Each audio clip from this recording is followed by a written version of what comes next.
It's easier to understand the people who are going through trauma. When children do understand, they know what happened. It was 5 girls and 2 of them got abused by the father. Yeah.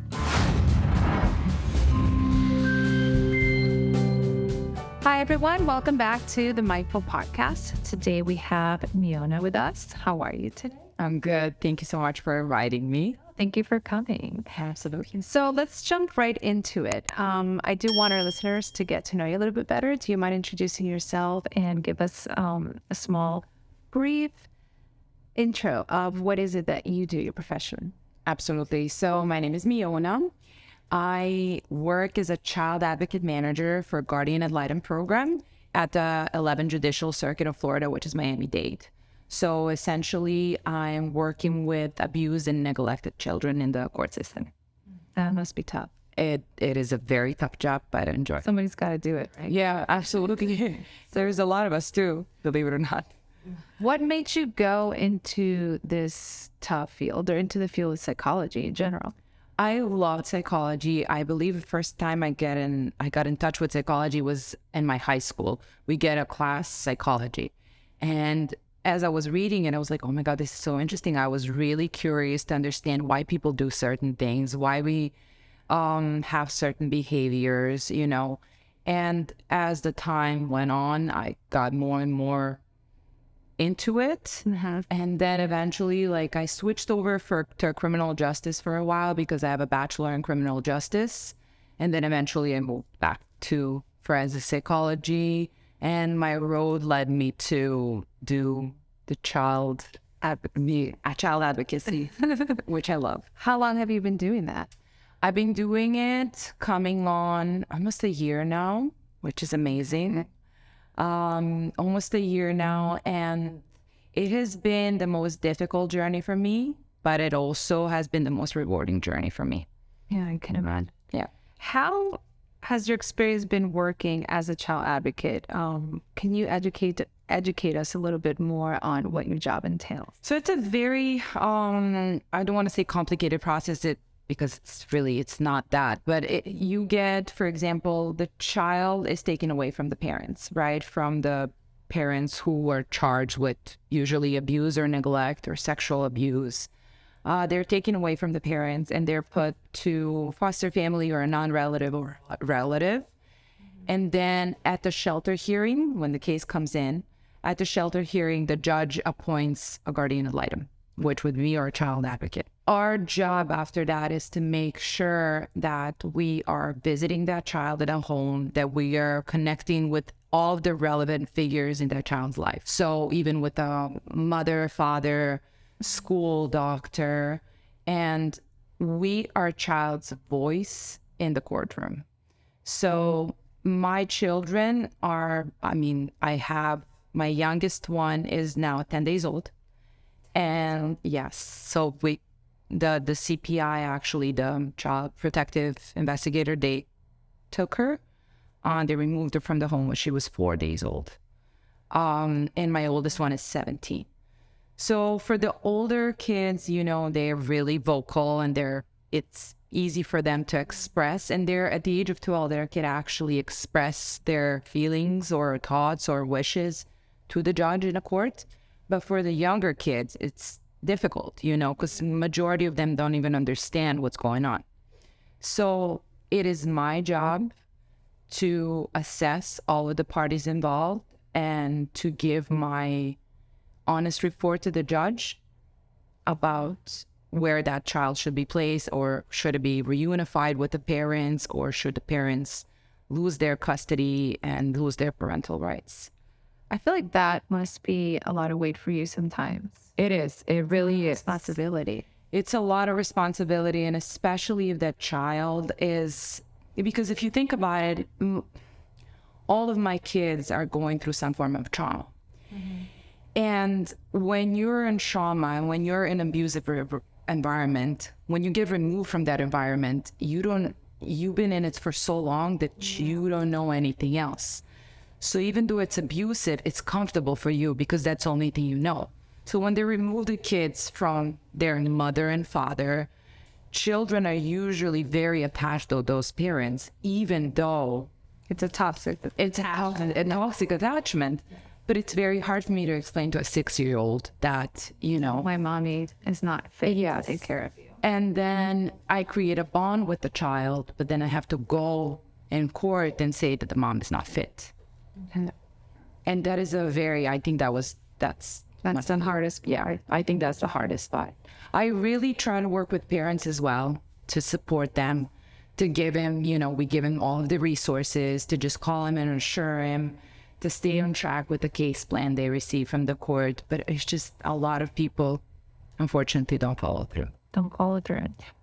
Now, this is a tough environment to work on. You're always surrounded by trauma. Is there any specific reason why you chose trauma in your life? Well, If you don't mind me asking. yeah. I feel like all of the people that are working in trauma, like their specialty is trauma, they have had to have some kind of trauma. I agree. And because it's easier to understand the people who are going through trauma. For me, yes, I've been through a very traumatic relationship in my life with my previous partner. It was very toxic, very emotionally abusive, psychologically abusive. When I was doing my research and when I kind of started getting into it, it was narcissistic abuse, essentially. Yeah. Okay. So that was the reason why I personally decided that I want to work with domestic violence victims. Okay. And that's something that, like you said, it predominates why the children are being removed by your parents. Yes, it's usually abuse and neglect. They're neglecting all of their needs. It can be a medical neglect. It is very hard to remove a child who has only been emotionally neglected, because that is the hardest part to recognize. Or to prove. And to prove, absolutely. Judicial, courts in Florida do not recognize emotional abuse as a, form punishable by law, right? It only has to be a physical abuse. So my children are either severely physically abused or neglected, but that's physical abuse is followed always by emotional and psychological abuse. And every relationship, when you look at it, people will tell you there was never singled out, there is never only physical abuse. There is always years of psychological abuse attached to it. Yeah, before they got to that point. And yet it might be too late. Yeah. Right. Yeah. Unfortunately, one thing is we've had it recently in one of my cases that I forgot the percentage and I'm sorry about that. But when the victim leaves the home, it is more likely that she will get killed than while she's still living with the abuser. Okay. So when domestic violence victims leave, it is more likely they will not survive the abuse, because the abuser becomes enraged and they're in more grave danger. So we recently had a case when mom went missing after she left the father. The father. Yeah. Luckily we found her, but we found her. Waiting. I'm like, when? Yes, and we found her, but she ended up in jail because he beat her up with a crowbar. So we found her. Yeah. Unfortunately. What has been, in your opinion, one of your toughest cases? I'm sure they're back to back, but the one that maybe impacts you in such a way that you would remember it as? I currently have about 40 kids under me. I had a death of a child, which was very just traumatizing. There's no words to describe it, it's just you are involved in that family now and there's a child, for the fault of the parent, and it's a fault of the parent. That one was really tough, and sexual abuse by parent is just kind incest. Hand in hand. Yeah, incest. It's just those two go hand in hand. I think those are my two of my toughest cases. Does it get easier? I don't know. No, I mean, you get used to it, but those are the cases that you take home. Okay. Those are the cases then you start ruminating over it, and then in those particular cases, I don't have that only one child. There is like 6 siblings, and then one died, and then you remove all 6 siblings, and they're all in different places now. And it takes such a long time, and it's so embedded in them that mother didn't do anything wrong. Yeah. So You're the bad one. you're the bad one. So I have one of the kids doesn't even want to speak to me, and she's cussing every time I call her. But You're just doing your job. yeah, and that's a really hard one. And the sexual abuse one, that's a hard one because at that point children do understand. They know what happened. It was 5 girls, and 2 of them got abused by the father. Yeah. That one is just the stories, and they're young. They're 12, they're 11. What do you do to kind of try to leave the work Out at work. What do you do to stay sane? I mean, I do a lot of reading. I do a lot of self-help books. I love self-help books. And I do a lot of reading on that. I do a lot of meditation. I recently discovered Reiki, which was a revelation for me. I love Reiki. I've never been, I guess I wasn't right there, open up to it. So it took me a while, and now I'm like, that's what I'm doing. And it's actually helping a lot. But, as a mom, it's impacting me on the other stuff too, because I try not to be a helicopter mom now, but now I'm like super wired to all of my kids' friends and to all of his teachers. And then, just making sure, did nobody touch you? Did you, what happened? Make sure to tell me. Well, because you see the worst of the worst. So it must be really hard to go home and try to be this loose mom where you already know the worst that could happen and you see it. And my child has a lot of follow-up questions. Plus, we work from home. So I work from home. So my job is at my house. I have all of the files there. I have my computer there, and I try to detach every time I close the computer. I'm like, okay, I'm not good. Yeah, like clocking out. But then everything is there. And then my kid sees me, or he's with me when I'm in trial. And then she's like, oh my God, what happened? Tell me. And You don't want to know. you don't want to know. But then, I would tell him things, age appropriate, of course, because he's 7, just so he understands that there are evil people and they're not so obvious. Nobody has a word, abuser written across their forehead. And even for the specialists, it's a very hard time to recognize. If you were to see the father who abused his daughters, you would have never, ever. He's a church-going man.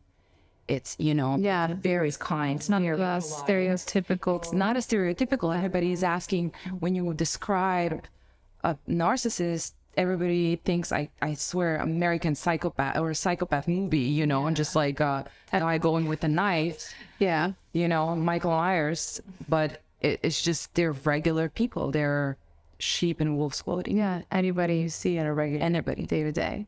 Yeah. Now, you mentioned domestic abuse, mental, physically abused, and you said you went through your own traumas. How were you able to get through your own trauma?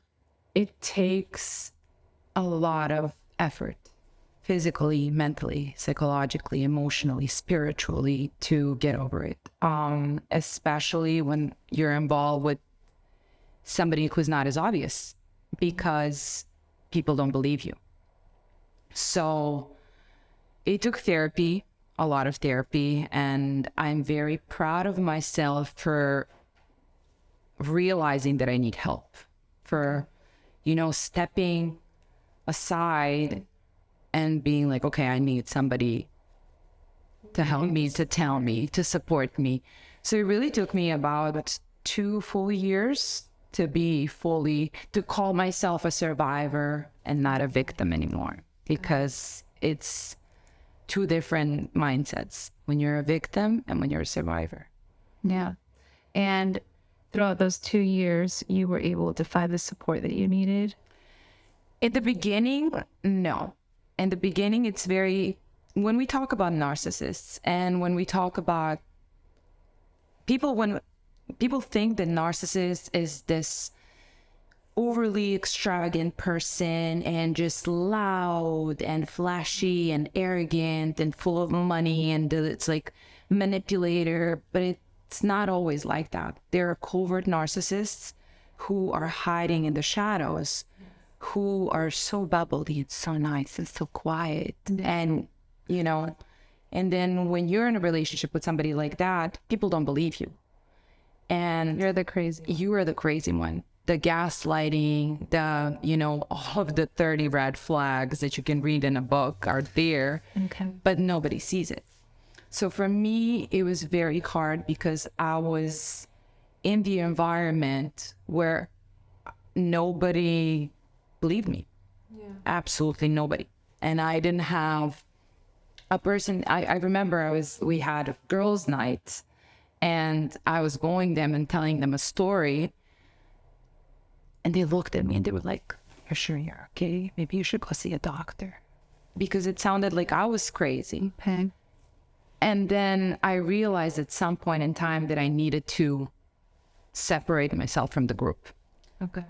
When I did that, it was the hardest thing I've ever done. But just then I was able to find people Okay. who were able to help me and to understand me. But it was such a hard job because a lot of people don't have that support.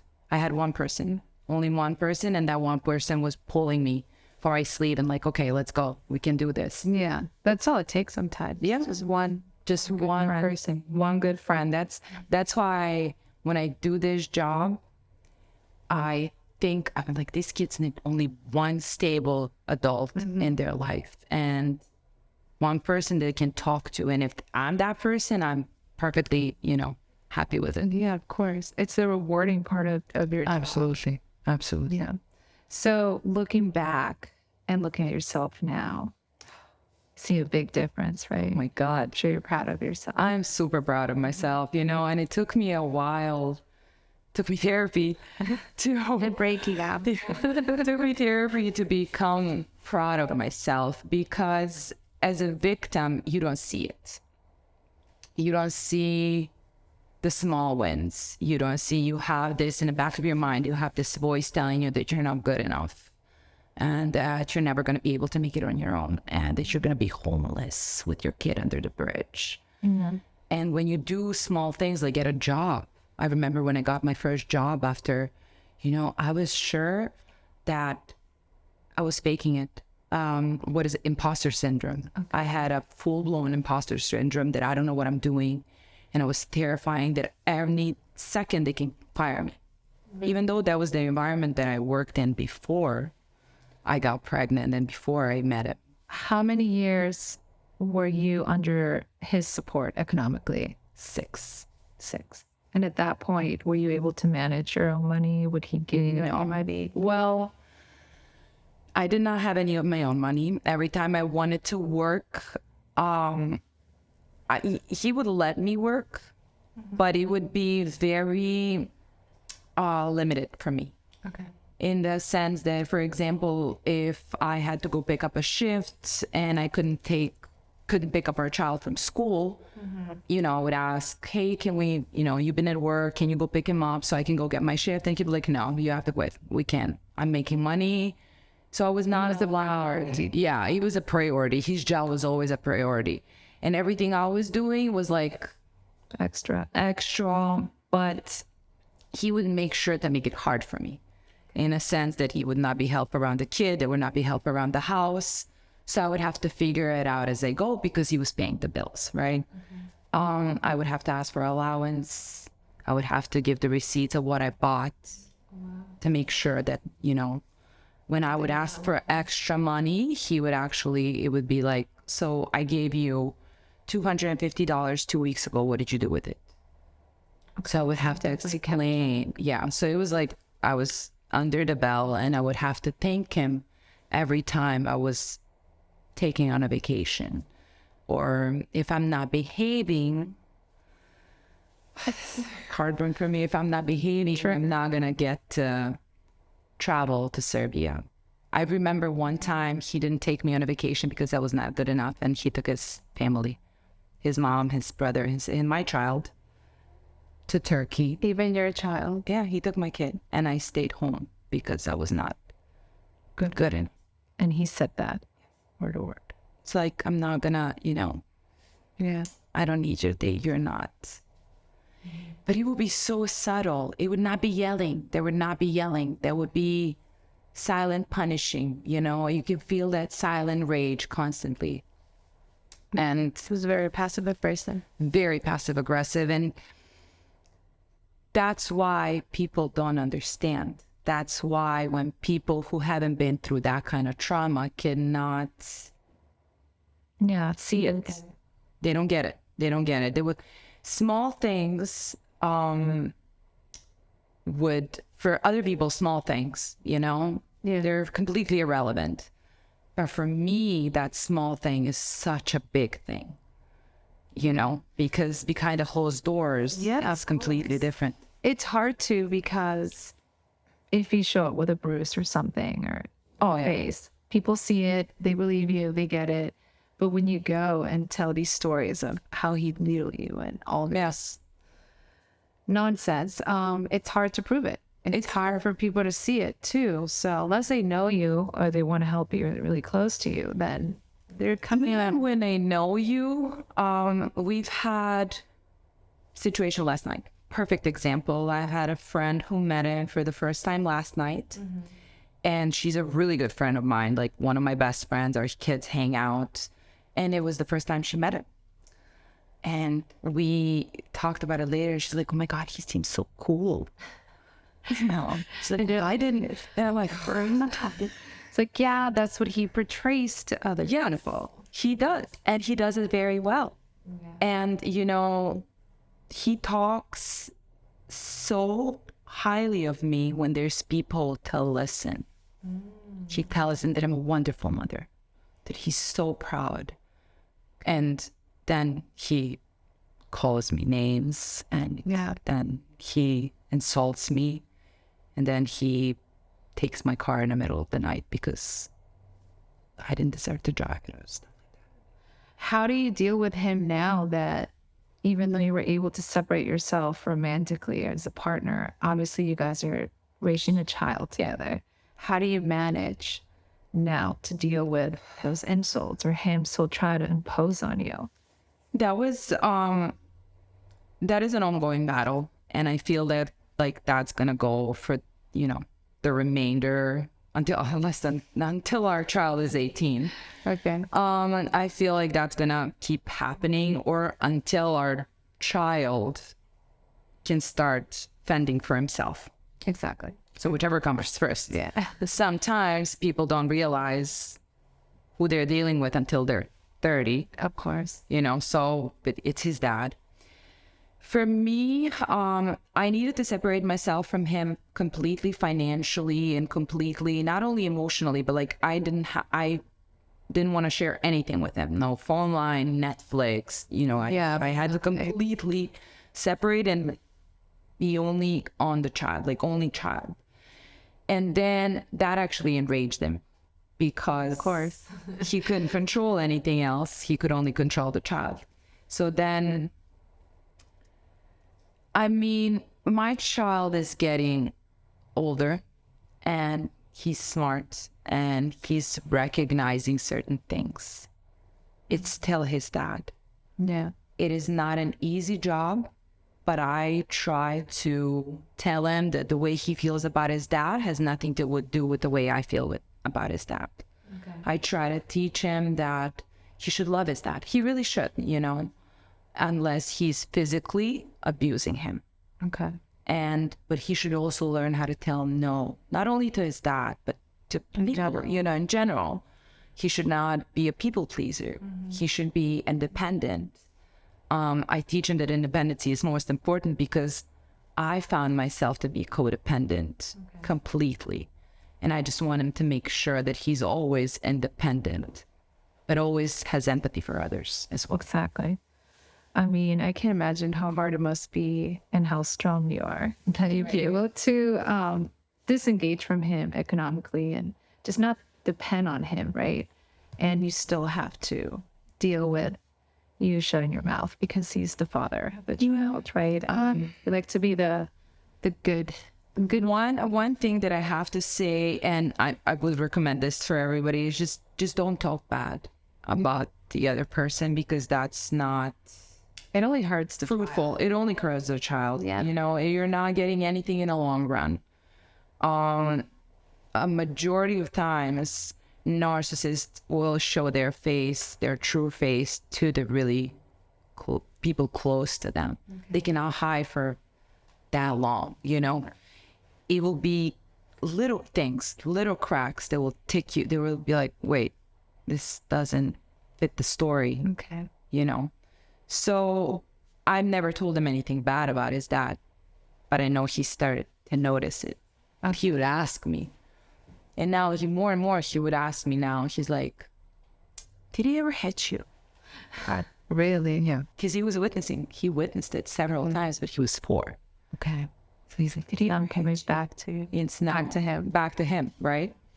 So it's very, it's demanding.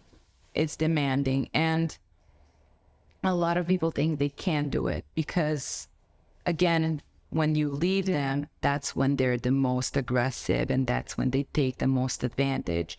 And that's why majority of women go back, because it's so hard. And that's why you need a support system. That's why you need your own little village. That's why I advise everybody to go to therapy and to read books, to, you know, and just try to push it through. But you only need that one person to have faith in you, you know, Exactly. when you don't have faith in yourself. In yourself. What an amazing story. Yeah, I know this is a short version of it. Oh, I know we can definitely continue to talk for hours and dig in. But I love how you were able to overcome your own personal story of trauma and was able to transmit it into a job in a field that you can also bring that sense of security to other, in this case, kids, but in general. And I'm sure not all cases are bad. I'm hoping some of them I do stay with the parents, right? And you can a little, Yeah, not. it happens. Yeah, it happens. No, it happens. It's So, I mean, at the end of the day, you're using your trauma to help other people. So I think that's amazing and very rewarding. It took me 2 full years to become grateful for what I survived, Okay. because I couldn't see the purpose before, you know. Well, you also found the purpose. Yes, I found the purpose in it. Not everybody can sit down and say they found the purpose, but it is true. A lot of people that work in psychology have gone through stuff. Yeah. Or they want to generally help people because they have seen trauma somehow. Yeah. But yeah, well, thank you for coming. And Thank you for inviting me. No, appreciate it. Thank you. I do want to give you the opportunity, though, to give our audience a last message in regards to trauma, domestic violence, be with a narcissist partner. Report abuse. Okay. Any kind of abuse that you spot on a child, you need to report it. You need to ask for help. I found one thing for people who are victims of domestic violence, that they don't ask for help because they don't think they'll be believed. And there's so many resources and so many shelters that you can research and find and go and ask for help. That is the main thing. Yeah. The first step is definitely recognizing that, you're in a sticky situation. And if something doesn't feel right, it's most likely because it's not right. Okay. So Don't doubt yourself. yeah, I would never, if I would have trusted my intuition Let's say at least another. I would have saved me 5 years of my life. Or to share. Well, 1 year behind it. No, I would have saved me 5 years. I stick through it. But yes, trust your intuition, ask for help, and report abuse. Perfect. All right. Thank you guys for listening. Don't forget to tune in every week. We have new episodes. And if you like what you see, if you want to leave us a comment, we would gladly answer. If you have any further questions, don't forget to also subscribe and like. See you guys next week. Yay. Yay. Good job, girl. I know how to do wonderful. I love it.